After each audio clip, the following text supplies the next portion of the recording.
He came to the mountains to outrun a memory, a ghost that the flat, sun-baked terrain of his past only seemed to amplify. Here, where the pines clawed at a bruised twilight sky, and the water of the lake held the cold, hard silence of a stone, he thought he might find a quiet that was deep enough to swallow the echoes. He was a man built of angles and discipline, a former Navy SEAL in his early 40s whose stillness was a practiced thing, a habit learned in places where movement meant noise, and noise meant the end of everything. But the quiet he found here was different. It had teeth. And every evening, as the light failed and the chill crept down from the high peaks, it chewed on the edges of his resolve.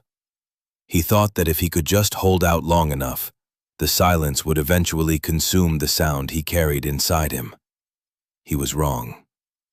His dog, a veteran canine named Ghost, knew it first. The shepherd froze one morning, mid-stride. A statue of muscle and fur pointed at the muddy shoreline. He had found something that would not stay buried, a secret that would demand a voice. He had found a reason for them to stay. But as the story unfolds, and the weight of a forgotten promise settles on this veteran's shoulders, we have to ask, what would you do when faced with a truth that everyone else wants to keep buried? Where are you watching from tonight?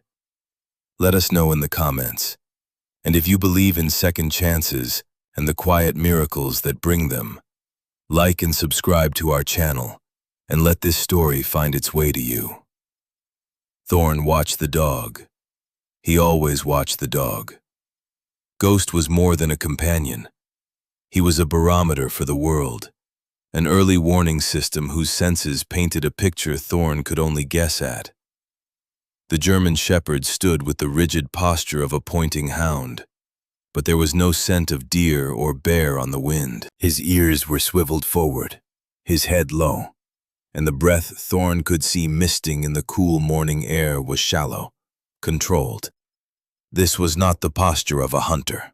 It was the posture of a sentinel discovering something profoundly out of place. For 3 days they had held to a routine as fixed as the North Star. Up before dawn, a slow circuit of the lake's northern edge, then back to the small, meticulously organized campsite. Thorn would heat water for coffee on his small isobutane stove, his movements economical, honed by years of living out of a pack. His pack was an Eberly stock half-track, the faded coyote tan fabric a testament to a life lived on the move. Everything had its place. Water filter, med kit, a small worn Bible his mother had given him, its pages soft as cloth.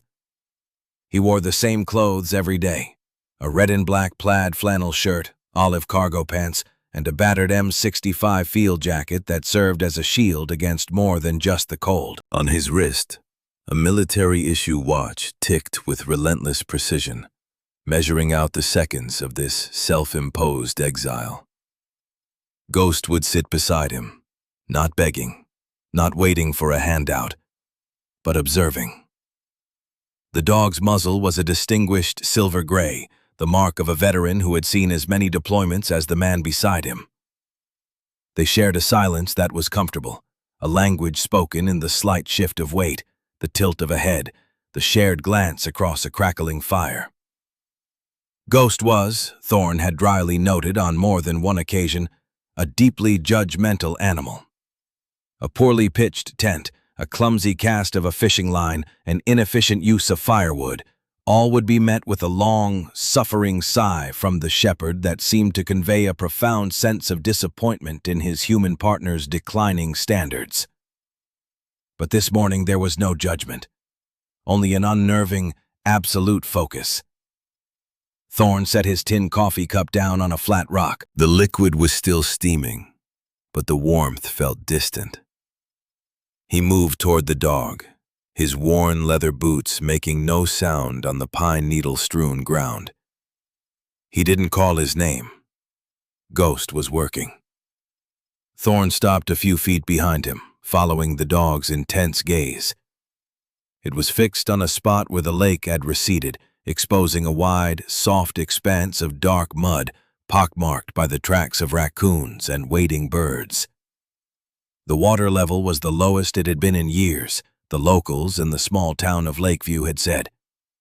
A long, dry summer had pulled the shoreline back like a receding tide, revealing secrets the water had kept for a generation.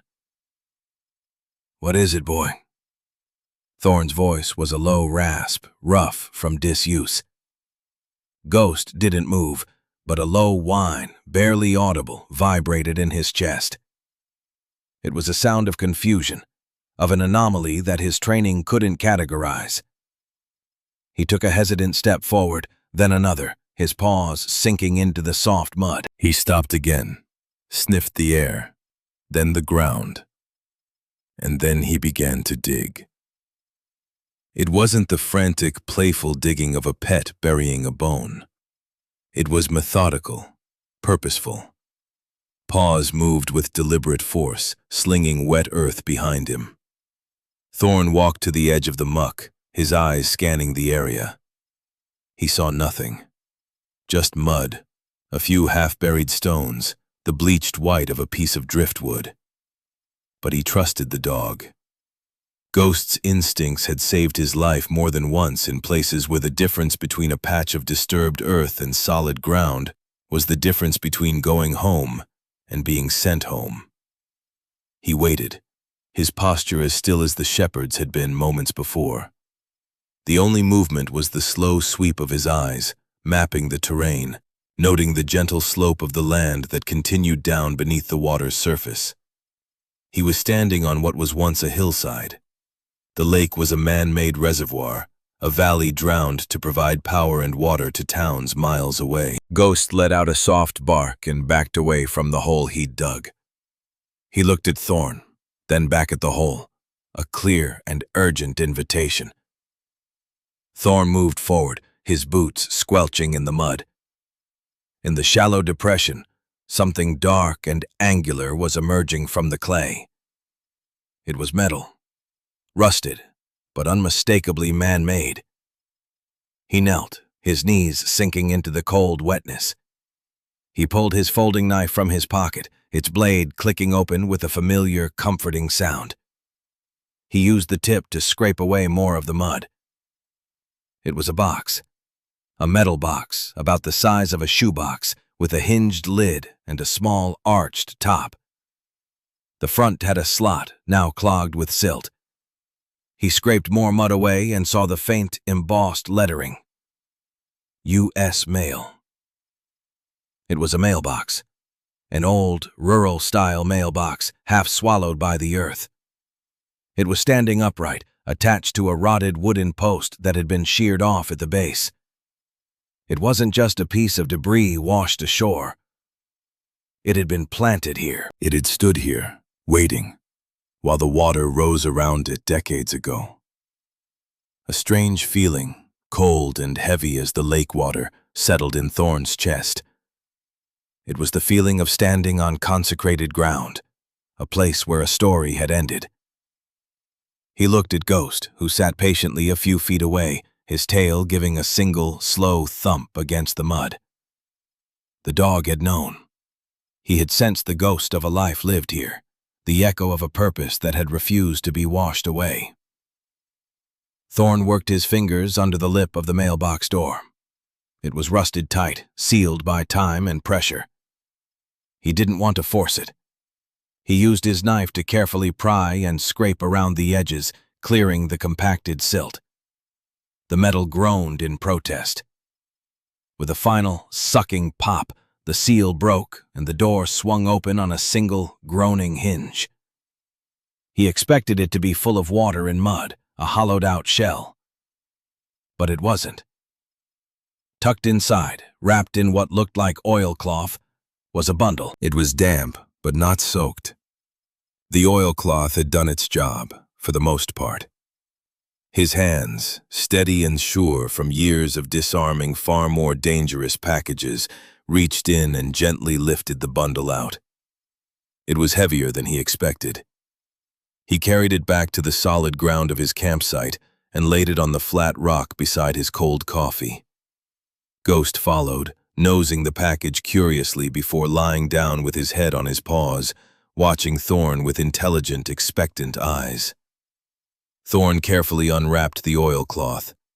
The fabric was stiff and cracked, smelling of earth and decay and something else, something faintly chemical, like wax. Inside were letters, a stack of them, perhaps a dozen, tied together with a faded length of twine. They were addressed in a looping, elegant script, the ink feathered but still legible. The paper was yellowed and fragile, the edges softened by moisture, but they were intact. And they were sealed. Each envelope was closed with a small, circular blob of reddish wax. He picked up the top one. The envelope was addressed to a Mr. Thomas Reed, with a street address in a town he'd never heard of. In the top left corner, the return address was simply Agnes Reed, Promise Creek. He looked up, across the cold, silent expanse of the lake. There was no Promise Creek on any modern map he had ever seen. It was a place that had been erased. He ran his thumb over the wax seal. It was unbroken. For perhaps 60 or 70 years, these words, these messages from a forgotten woman in a forgotten town, had waited here in the dark. Waiting for a postman who would never come.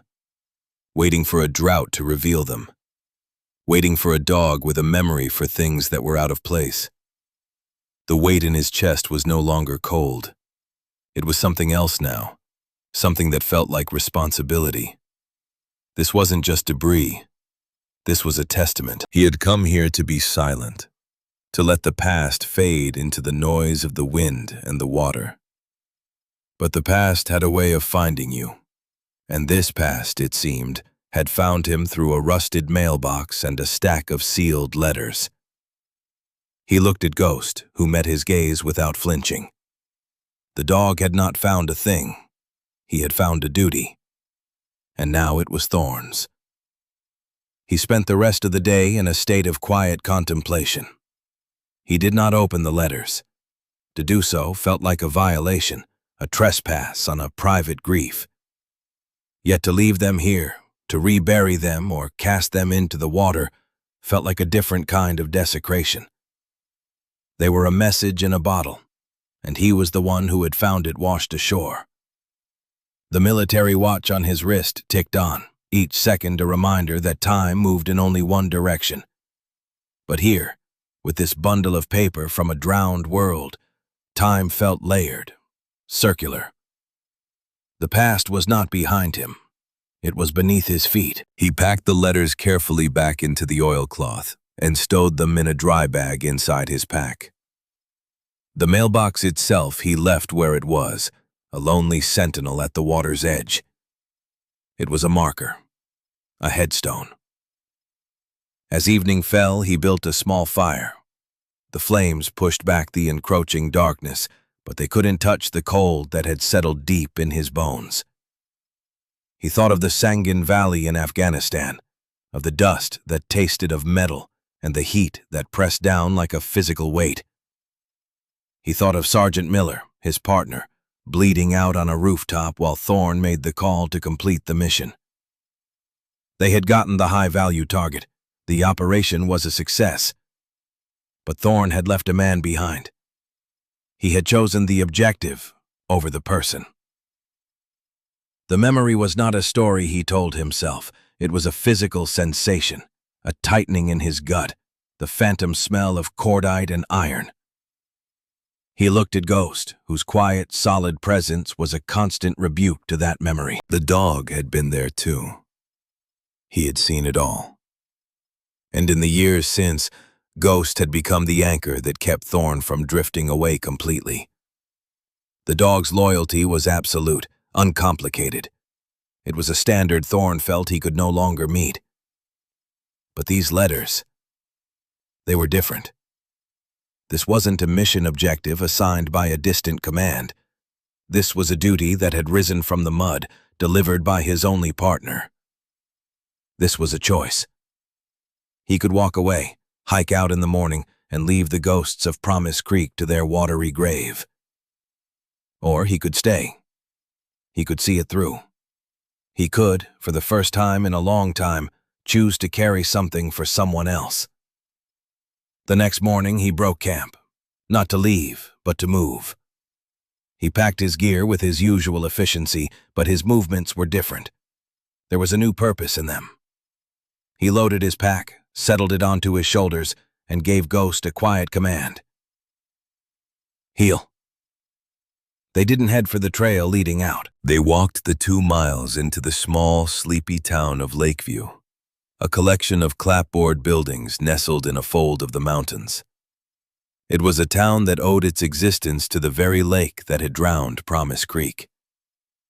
There were a few stores, a diner, a gas station, and a squat brick building with a flagpole out front. The Lake County Courthouse. That was where he was going. He needed a map. He needed a name. He needed to know what he was holding. He left Ghost tied up in a shady spot behind the courthouse, the dog settling into a watchful stillness, looking for all the world like he was guarding the entire building. Thorne walked up the worn stone steps and through the heavy oak doors. The air inside was cool and smelled of old paper and floor wax. A sign pointed him toward the county clerk's office. Behind a high wooden counter sat a woman in her late 50s. She was tall and spare, with sharp blue eyes and graying hair pulled back in a severe bun. A nameplate on the counter read, Eleanor Vance, County Clerk. She looked up from a thick ledger as he approached, her expression neutral but appraising. She took in his worn field jacket, his unshaven jaw, the quiet intensity in his gaze. She was a woman accustomed to dealing with all kinds, from frantic newlyweds to angry landowners. "Can I help you?" Her voice was crisp, no nonsense. "I hope so," Thorne said. "I'm looking for old records, survey maps, property deeds, from before the reservoir was built." Her eyes narrowed slightly. "That's 60, 70 years ago. Most of that is deep in the archives. What specific parcel are you interested in?" "A place called Promise Creek." The name hung in the air between them. For a moment, Eleanor Vance's professional mask slipped. A flicker of something, recognition, surprise, maybe even sadness, crossed her face before it was gone. "There's no place by that name," she said, her tone final. "Not anymore." "I know," Thorne said patiently. "It's underwater. But it existed. People lived there." She studied him for a long moment, her gaze unwavering. She seemed to be making a decision, not about records, but about him. About whether he was a treasure hunter, a journalist, or something else. "The company that built the dam, North Cascade Power, bought up all that land in the late 40s and early 50s, she said slowly, as if testing each word. "It was all done by the book. Eminent domain. The records are clear." "I'd still like to see them," Thorne said. He didn't raise his voice. He didn't need to. His quiet insistence had a weight of its own. Eleanor sighed, a sound of weary resignation. She pushed her chair back and stood up. "The archive room is in the basement. It's a mess. Don't expect to find anything quickly." She led him through a side door and down a flight of creaking wooden stairs. The air grew cooler, thicker with the scent of dust and time. The basement was a labyrinth of gray metal shelves groaning under the weight of cardboard boxes and massive leather-bound plat books. "The valley maps from that era should be over here," she said, gesturing to a dusty corner. "If you make a mess, you clean it up, and nothing leaves this room." She gave him one last hard look, and then turned and went back upstairs, leaving him alone in the tomb of forgotten history. For hours he worked. He moved with a methodical patience, pulling down heavy books, carefully turning brittle, oversized pages. He found maps of the valley as it was, the winding path of the original river, the contour lines of the hills, the small squares denoting homesteads and farmsteads. And there, in the northern basin, he found it. A small cluster of properties, a hand-drawn road, and a label written in the same elegant script as the letters in his pack. Promise Creek. It had been a community of about 20 families, nestled in the most fertile part of the valley. He cross-referenced the property names on the map with the deed transfer records. As Eleanor had said, it all looked official. One by one, in the years leading up to the dam's construction, the properties were sold to North Cascade Power. The signatures were there, the official stamps, the legal language. But as he looked closer, he noticed a pattern. The sale prices were astonishingly low, even for the time, and the sales all happened in a rush, in the span of just a few months. All except one, a parcel belonging to an Agnes Reed. Her name was there, but the transfer record was blank. There was a note scrawled in the margin, dated a year after the others. Property considered abandoned. Title transferred by default. Abandoned. The word felt wrong. The woman who had written those letters, who had so carefully sealed them with wax, had not been the type to simply abandon her home. He felt a growing certainty that the official record was a lie. A carefully constructed story written over the top of the truth. He found one more thing, tucked into the back of a plat book. It was a list of residents, compiled for a census a few years before the sales began. He scanned the names. Miller, Jensen, O'Connell, Reed. He saw Agnes Reed, age 54, and Thomas Reed, age 56, her brother. But Thomas's name had a line through it and a date written next to it. A date that was 2 years before the land sales began. Her brother had passed away. She had been alone. He packed everything away, leaving the archive room exactly as he had found it. When he returned to the main office, Eleanor Vance was waiting. She didn't ask what he'd found. "Find what you were looking for?" she asked, her tone still guarded. "I found a name," Thorne said. Agnes Reed. Eleanor's gaze softened. "My grandmother used to talk about her. She called her the woman who wouldn't leave. Said she stayed right up until the water started to rise. Most people thought she was just stubborn. Crazy, even." "She wasn't crazy," Thorne said. He reached into his jacket and pulled out one of the letters, still sealed. He laid it gently on the counter. She was waiting for the mail. Eleanor stared at the yellowed envelope, her hand hovering over it as if it might burn her. She looked from the letter to Thorne, her carefully constructed wall of bureaucratic indifference crumbling completely. "Where did you find this?" she whispered. "In her mailbox," Thorne said. "The water is low." "You should talk to Arthur Finch," she said, her voice urgent now. "He's the town historian, retired surveyor. He's been obsessed with the story of the drowned valley his whole life. If anyone can make sense of this, it's him." She wrote an address on a slip of paper and pushed it across the counter. "He lives just outside of town. Go now. Tell him I sent you." Arthur Finch lived in a small, cluttered house overflowing with books, maps, and strange, rust-pitted artifacts recovered from the lake's edge over the years. He was a small, bird-like man in his late 70s, with a halo of white hair and eyes that lit up with a fierce, intellectual fire when Eleanor's name was mentioned. Thorne didn't need to explain much. The moment he said the words Promise Creek and showed Arthur the letter, the old historian's home became a command center. Maps were unrolled, books were opened, and a pot of strong, bitter tea was brewed.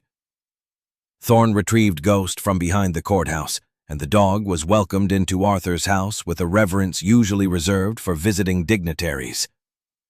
Ghost, for his part, seemed to approve of the old man, sniffing his collection of strange-smelling rocks before settling by the fireplace as if he owned the place. "I knew it! I always knew the official story was a sham," Arthur declared, his voice trembling with a lifetime of vindication. "They called it progress. They said the valley was sparsely populated, that the residents were happy to sell. Lies. It was a community, a living, breathing place. And they murdered it." Thorne laid the entire bundle of letters on Arthur's large oak table. Together they looked at them, a silent testament on the scarred wood. "We have to open one," Arthur said, his voice dropping to a conspiratorial whisper. "We have to let her speak." Thorne hesitated. It still felt like a violation. But Arthur was right. Their silence had been kept for too long. He nodded. With the delicate precision of a surgeon, Arthur selected a letter from the middle of the stack. He used a thin, heated blade to carefully slit the top of the envelope, leaving the wax seal intact. He slid out 2 folded sheets of paper, so fragile they seemed almost translucent. He unfolded them under the bright light of a desk lamp and began to read aloud, his voice gaining strength with each word. "My dearest Thomas," the letter began. "The rains have come again, and the river is running high. It sounds angry tonight, like it knows what they are planning. Mr. Jensen from down the way came by today. He sold. He said he had no choice. A man from the power company, a man with a smile that never reaches his eyes, told him his children would have a hard time finding work in the mills if he didn't sign the papers. He said it was just business advice." Mr. Jensen cried, Thomas. "I have never seen a man like that cry." Arthur paused, his own eyes glistening. He took a sip of tea and continued. "They are picking us off one by one. Threats veiled as advice. Promises of jobs in towns that don't want us. They offer pennies for land that has fed our families for 3 generations. The O'Connells are leaving next week.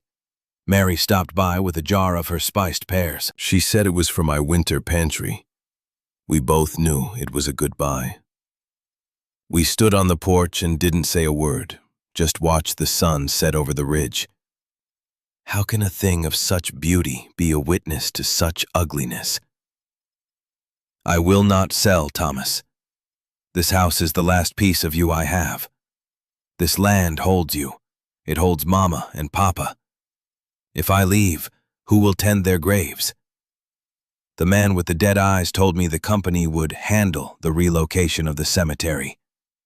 He said it so coldly, like they were moving furniture. I will not let them. This land is our testament. My staying is my prayer.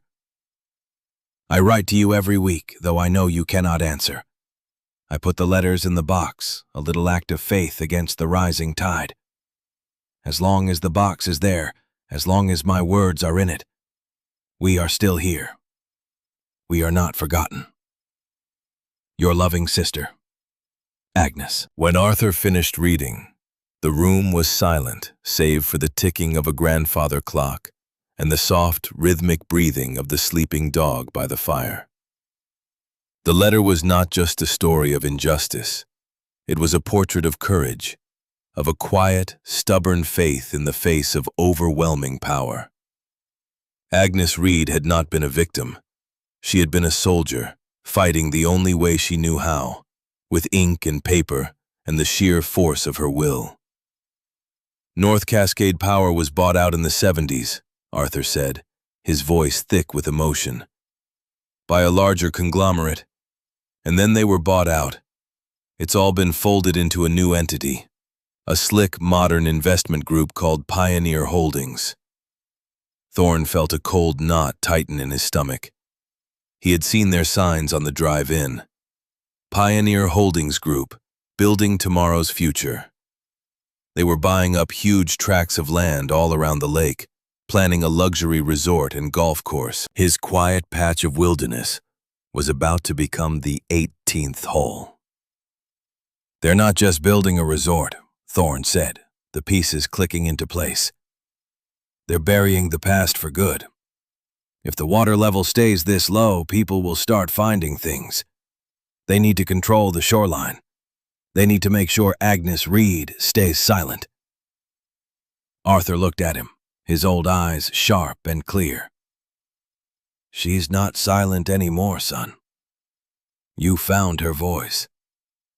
The question is, what are you going to do with it? If this story of a forgotten promise stirs something in you, if you believe that one person's courage can echo through the decades and demand to be heard, then take a moment to support our channel. Like this video, share it with someone who needs to hear a story of quiet strength, and leave a comment below telling us what loyalty means to you. Subscribe so we can continue to bring you stories like this, tales of ordinary people and the extraordinary moments that define them. Sometimes the Lord asks us to stand our ground, and sometimes He just asks us to stay and listen. Thorne spent that night at Arthur's house, sleeping on a lumpy couch that smelled faintly of old paper. He didn't sleep well. The words of Agnes Reed's letter played over and over in his mind, merging with his own ghosts. My staying is my prayer. He understood that. His own exile was a kind of prayer, a penance. But Agnes's was different. She had stayed for something, for someone. He had stayed to get away from something. Her stillness was an act of defiance. His was an act of surrender. In the morning, he knew what he had to do. The letters were not just evidence. They were a sacred trust. He was their custodian. He and Arthur carefully documented everything, taking high-resolution photos of the letters and the mailbox. Arthur, using his old surveyor's equipment, created a detailed map of the mailbox's location relative to fixed landmarks. Eleanor Vance, taking a personal day, met them at Arthur's house and notarized a sworn affidavit from Thorne detailing the discovery. They were building a case, piece by piece, a fortress of paper and truth around Agnes Reed's memory. "What's your plan?" Eleanor asked, her practical nature taking over. "You can't just walk into their corporate office and hand them a 70-year-old letter." "No," Thorne agreed. "I'm going back to the lake. I'm going guard that mailbox. It's the heart of this. It's the one thing they can't dismiss as a washed-up piece of junk. It's proof of her life, her last stand. They'll have to come to me." "That's a dangerous game," Eleanor warned. "These are not the kind of people who appreciate obstacles." "I'm aware," Thorne said. He looked at Ghost, who was sitting at his feet, watching him with an unnerving intensity. The dog seemed to understand the shift in the mission. They were no longer hiding. They were standing their ground. He returned to his campsite, or what was left of it. But he didn't set up his tent in the sheltered grove of pines. Instead, he made a new camp, a Spartan bivouac on the open shoreline, about 50 yards from the rusted mailbox. He was making himself visible, a clear statement of intent. He was the keeper of this place now. He sat with his back against a large boulder, a thermos of Arthur's bitter tea beside him, and he waited. Ghost lay at his feet, head up, ears twitching, scanning the tree line. He didn't have to wait long. Late in the afternoon, a sleek black SUV, impossibly clean for the dusty access road, pulled to a stop at the edge of the woods. A man got out. He was in his late 40s or early 50s, dressed in expensive-looking hiking clothes that were brand new. He wore a crisp, collared shirt under a lightweight vest, and his boots looked like they had never touched mud. He had a warm, practiced smile, and eyes that were as cold and empty as a winter sky. Thorne knew the type. He had seen them in briefing rooms and embassies from Kandahar to Kinshasa. Men who used politeness as a weapon and wielded language to obscure, not to clarify. The man walked toward him, his smile firmly in place. "Afternoon," he said, his voice smooth and affable. "Beautiful spot. Hope I'm not intruding." Thorne didn't stand. He just watched him. "Depends on your business here." The man chuckled, a pleasant, disarming sound. "Fair enough. My name is Sterling. I'm with the Pioneer Holdings Group. We're conducting some preliminary survey work for a future development project, just getting the lay of the land." He gestured vaguely toward the lake. "The land's been lying here a long time," Thorne said. "Hasn't changed much." Sterling's smile tightened almost imperceptibly. He glanced at the mailbox, then back at Thorne. "That's an interesting find," he said, his tone casual. "A real piece of local history." "We'd be happy to take that off your hands. Have it preserved in a museum, perhaps. As a token of our appreciation for your discovery, of course." He was offering a bribe, cloaked in the language of civic duty. "It's not mine to give," Thorne said. "It belongs to Agnes Reed." The name hit Sterling like a physical blow. The smile vanished, replaced by a flicker of irritation, quickly suppressed. His eyes, however, remained cold and hard. Agnes Reed's property was legally acquired by North Cascade Power in 1952, Sterling said, his voice losing its friendly warmth and taking on a clipped, precise edge. "The matter is closed. It has been for 70 years. What you have there is a historical curiosity, nothing more. A piece of debris." "It's a federal mailbox containing sealed U.S. mail," Thorne countered, his voice flat and even. "Tampering with it is a federal offense." "And these letters?" He tapped the pack beside him. "Tell a different story about how that land was acquired." Sterling was silent for a moment. The mask of the friendly developer was gone. Now Thorne was looking at the man from the boardroom, the man who made problems disappear. I'm sorry, I didn't get your name." "I didn't give it." "Look," Sterling said, adopting a new tone, one of weary reasonableness. "You've stumbled into something that's frankly none of your business. This project is worth hundreds of millions of dollars. It's going to bring jobs, tourism, life back into this region. You are one man with a handful of sentimental, out-of-context letters. You cannot stop this. All you can do is cause a delay, an inconvenience. And we are very good at dealing with inconveniences." The threat was no longer veiled.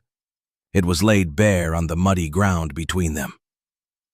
It was at that moment that Ghost, who had been lying silently at Thorne's feet, lifted his head. He didn't bark. He didn't snap. He simply made a sound, a low, guttural growl that started deep in his chest and seemed to vibrate the very air. It was a sound of absolute, controlled menace. His lips peeled back just enough to reveal the white gleam of a canine tooth. His eyes, dark and intelligent, were locked on Sterling. The message was unmistakable. "You are a threat. Do not come closer." Sterling took an involuntary step back. His composure, for the first time, was visibly shaken.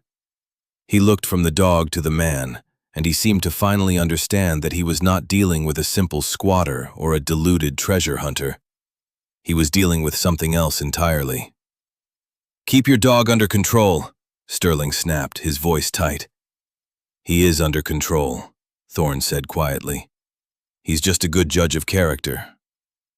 Sterling stared at him for another long second, his face a mask of cold fury. Then, without another word, he turned, walked back to his gleaming SUV, and drove away, leaving a cloud of dust to settle in the quiet afternoon air. Thorne reached down and laid a hand on Ghost's head. The dog's muscles were still coiled tight, the growl a low hum in his throat. "Easy, boy," Thorne murmured. "Easy." The growl subsided, but the dog did not relax. He remained at high alert, his gaze fixed on the road where the SUV had disappeared. The first probe had been repelled, but they both knew this was far from over. Sterling would be back, and he would not come back alone. The air itself seemed to hold its breath. The rest of the afternoon passed in a tense, watchful quiet. The sun began its slow descent, painting the western sky in angry streaks of orange and purple. A storm was coming. Thorne could smell it on the wind, a scent of ozone and damp earth. The mountains to the west were turning a deep, bruised blue-black. Nature, it seemed, was preparing for the same battle he was. He made his preparations. He checked the contents of his pack, ensuring the letters were secure in their dry bag. He ate a cold meal from a foil pouch, his focus entirely on the world around him. Every snapped twig, every cry of a distant bird was a potential signal. He was back in that familiar headspace, the hypervigilance of an impending engagement. He had spent years trying to escape this feeling, and here it was, rising up to meet him on the shore of a peaceful mountain lake. But this time, it felt different. It wasn't about survival. It was about purpose. As dusk settled, turning the world to shades of gray, he saw the headlights. 2 sets this time. They didn't stop at the edge of the woods. They bumped and jostled down the rough track, pulling right up to the shoreline. One was another SUV, Sterling's. The other was a heavy-duty flatbed truck with a powerful-looking winch mounted behind the cab. Sterling got out, along with 2 other men. They were big, dressed in work clothes, and they moved with a sullen, physical confidence. They didn't look like surveyors. They looked like the kind of men you hire when persuasion fails. One of them, a younger man with a Marine Corps emblem tattooed on his forearm, avoided Thorne's gaze, his eyes fixed on the ground. Thorne cataloged him instantly. Miller. Maybe not his real name, but a placeholder for a man who followed orders he didn't fully believe in. "This is your last chance," Sterling called out, his voice tight against the rising wind. "Walk away. This doesn't concern you." Thorne stood up slowly, Ghost rising with him, a silent gray shadow at his side. He didn't answer. His silence was his response. "Fine," Sterling spat. He nodded to his men. "Get the box, and anything else that looks like it doesn't belong."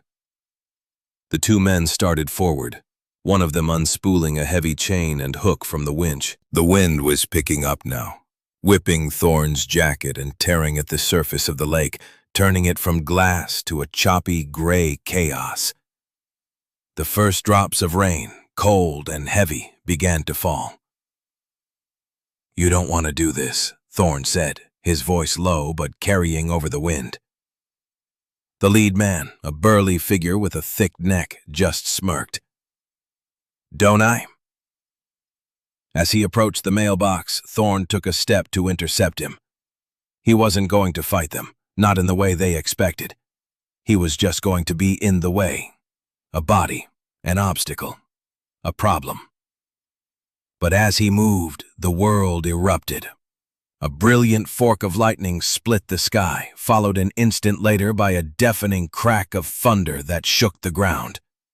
The rain, which had been sporadic, became a torrential downpour, a solid wall of water that blurred the world into a maelstrom of noise and motion.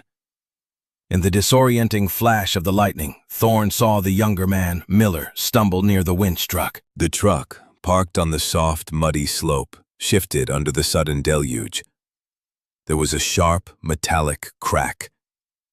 It happened in less than a second.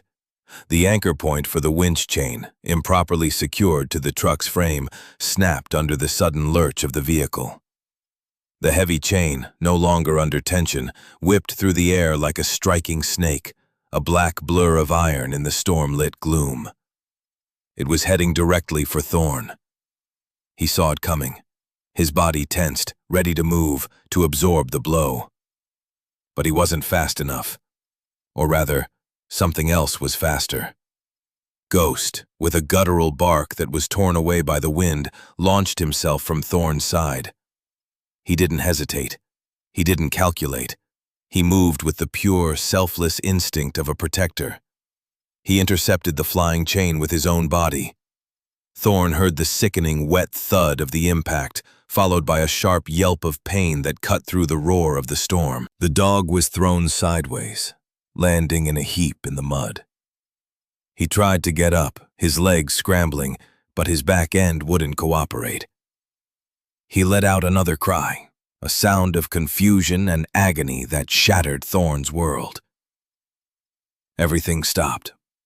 The wind, the rain, Sterling, his men, the letters, Agnes Reed. It all faded away. The only thing that existed was the sound of his dog in pain. The memory hit him then, not as a thought but as a physical blow. The Sangan rooftop, the smell of dust and blood. Sergeant Miller looking at him with surprised, pleading eyes. The mission objective screaming in his earpiece. Leave him. We have to move, now. He had made the choice. He had left his partner. He had completed the mission. And he had been dying inside ever since. He looked from Ghost, struggling in the mud, to Sterling, whose face was a mask of shock and annoyance. He looked at the mailbox, the symbol of his new mission. The objective. And in that instant, the war inside him was over. There was no choice. Not this time. He turned his back on Sterling. He turned his back on the mission. He walked past the men, past the mailbox, and knelt in the cold, churning mud beside his dog. He ignored the whipping rain, the rolling thunder, the shouts of the men behind him. He gently ran his hands over Ghost's side, feeling the unnatural swelling, the tremor of pain running through the dog's powerful body. Ghost whined, licking weakly at his hand. His eyes, full of trust and pain, were locked on Thorn's. "I've got you, boy," Thorn whispered, his voice thick. "I'm right here. I'm not leaving you." He carefully, gently scooped the heavy dog into his arms. Ghost cried out once, then settled, his head resting on Thorn's shoulder. Thorn stood up, the weight of the dog a solid, grounding presence. He held his partner. He had made the other choice. He had chosen loyalty. He had chosen to stay. And in that moment of surrender, he felt a profound sense of release, as if a weight he had been carrying for a decade had finally been lifted from his soul. He started walking, not toward the road, but toward the relative shelter of the trees, his only thought to get Ghost out of the storm. "Hey, where do you think you're going?" Sterling yelled after him. "We're not done here." Thorn didn't look back. He just kept walking, shielding Ghost with his own body. He heard a commotion behind him, a muffled curse from Sterling. Then the voice of the younger man, Miller. "Engines flooded, sir. The intake must have sucked in a gallon of water when she lurched. She's dead in the water. Nothing I can do." The lie was so blatant, so beautifully timed that it was almost the truth. It was an act of sabotage disguised as incompetence, a soldier's small mutiny. At that moment, another set of headlights cut through the deluge. A mud-splattered county sheriff's truck, followed by Eleanor Vance's sensible sedan, pulled up, their lights illuminating the chaotic scene. Sterling, standing impotently in the rain, his men looking lost and confused, the disabled winch truck, and Thorn walking away from it all, carrying his wounded partner. The tide had turned. Agnes Reed's quiet prayer had finally been answered, not by a miracle from heaven, but by a man who chose to save his dog. The morning after the storm was unnaturally quiet. The sky was scrubbed clean, and a pale, watery sun was trying to burn through the lingering mist that rose from the lake. The air was cool and smelled of wet earth and pine. The shoreline was a mess of churned mud and debris, but the rusted mailbox was still there, standing its ground. It looked less like a piece of refuse now and more like a monument. The area was cordoned off with yellow tape. The county sheriff, a stout, unflappable man named Brody, was supervising the scene. Sterling and his 2 men were gone. They had been escorted back to town for a long, detailed conversation about trespassing, property damage, and a few other potential charges Eleanor Vance was eagerly researching. The disabled winch truck sat forlornly in the mud, a symbol of their failed campaign. A local veterinarian, a kind woman with gentle hands, had come out at dawn. She was finishing her examination of Ghost, who was lying on a thick blanket in the back of her truck. Thorne stood beside her, his hand resting on the dog's head. "He's a tough old bird," the vet said, smiling. "Deep bruising, maybe a cracked rib or 2. He'll be sore for a good long while, and he'll need to take it easy, but nothing is permanently broken. He was incredibly lucky."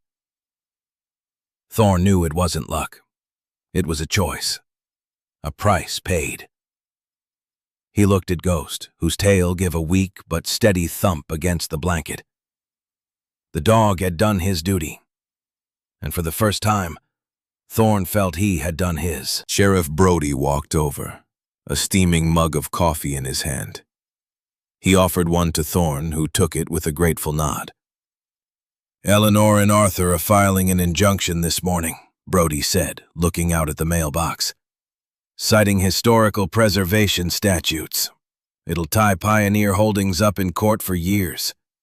My guess is they'll cut their losses and abandon the project. Bad press." He took a sip of his coffee.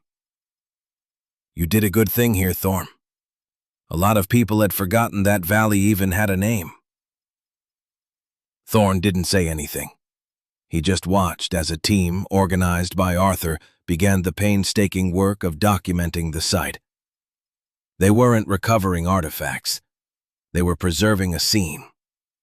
The story of Promise Creek, of Agnes Reed, was finally being told, not by corporate lawyers or developers, but by people who cared. Just then, another car pulled up the access road. It was a modest rental sedan, and the woman who got out was familiar to him in a way that made his heart ache. It was his sister, Sarah. She was older than he remembered, her hair showing a few threads of gray, but her eyes were the same, sharp, intelligent, and carrying a hint of a sadness he knew he had put there. He had called her, from the sheriff's office, in the middle of the night. It was the first time they had spoken in nearly 2 years. He hadn't known what to say. He'd just told her where he was and that he was okay. And she had come. She walked toward him, her steps hesitant on the muddy ground. She stopped a few feet away, her gaze taking in the scene, the police tape, the quiet activity. Him. She looked at his worn jacket, his tired face. "I got your message," she said, her voice quiet. "I know," he said. "Thanks for coming." An awkward silence stretched between them, filled with the weight of years of unspoken things. She looked past him, at the men working by the water. "The sheriff told me a little of what happened," she said. "He said you stood your ground." She looked at him then, her eyes searching his. "You stayed." It was a simple statement, but it landed with the force of a revelation. It wasn't an accusation about all the times he had left, all the calls he hadn't returned, all the family events he had missed. It was an acknowledgement, an acceptance. He had stayed. "Yeah," he said, his own voice thick. "I stayed." She stepped forward and wrapped her arms around him.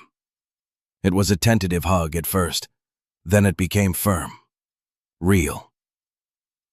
He stood stiffly for a moment, an unused muscle being asked to work again, before he relaxed and hugged her back. He had forgotten what this felt like. Connection. Family. He caught his reflection in the window of the sheriff's truck. He saw a man who looked tired, weathered, but whose eyes were clear. The ghost that had haunted them for so long was gone. He didn't look away. A few weeks later, Thorn stood on the same shoreline. The yellow tape was gone. In its place was a simple temporary fence and a sign. Future site of the Promise Creek Memorial, an historical preservation project. The state had stepped in. Arthur Finch was leading the commission. Eleanor Vance was on the board. The story was safe. Ghost sat beside him, his limp almost gone. He leaned his weight against Thorn's leg, a solid, reassuring pressure. The dog looked out at the lake, his ears forward, his posture relaxed. He was on duty, but it was a different kind of duty now. A peaceful watch. Thorn's sister had gone home, but with a promise to return. A promise he intended to help her keep. He wasn't leaving. Sheriff Brody had offered him a position, a provisional role with the county's search and rescue team. They needed a man with his skills, his knowledge of the backcountry, his patience. He had accepted. He had come to these mountains seeking an ending, a final quiet fade to black. Instead, he had found a beginning. He had found a community, a purpose, and a way back to himself. He looked down at the military watch on his wrist. The second hand was still ticking, marking the relentless forward march of time. But he was no longer running from the past. He was building a future, one quiet, deliberate second at a time. He reached down and scratched Ghost behind the ears. The dog looked up at him, his old, wise eyes full of a deep, knowing calm. They were home. We look for God's work in the thunder and the lightning, in the grand, sweeping gestures that shake the world. But more often, his work is quiet. It is found in the stubborn loyalty of an old dog, in the ink of a forgotten letter, in the courage of a man who chooses, finally, to stay. It is the quiet miracle of a second chance, earned not through a great victory, but through a small act of faithfulness. If you are watching this while carrying the weight of a past silence, a past choice that haunts your quiet moments, know this: redemption is not always a grand pronouncement. Sometimes it is simply turning back. It is choosing the partner over the mission. It is the decision to protect, to shelter, to love the thing that is right in front of you. The world tells you to move on, to forget, to be practical. But sometimes, the most profound act of faith is to stand your ground, to guard a memory, and to let your staying be your prayer. Thank you for sharing this time with us. If this story touched your heart, please share it, so that its message of hope and quiet courage can find those who need to hear it most. Leave a comment and join our community of storytellers, and subscribe for more tales of faith and finding your way home. May God bless you and keep you. May His peace, which passes all understanding, guard your hearts and minds. And may you always have the strength to stay.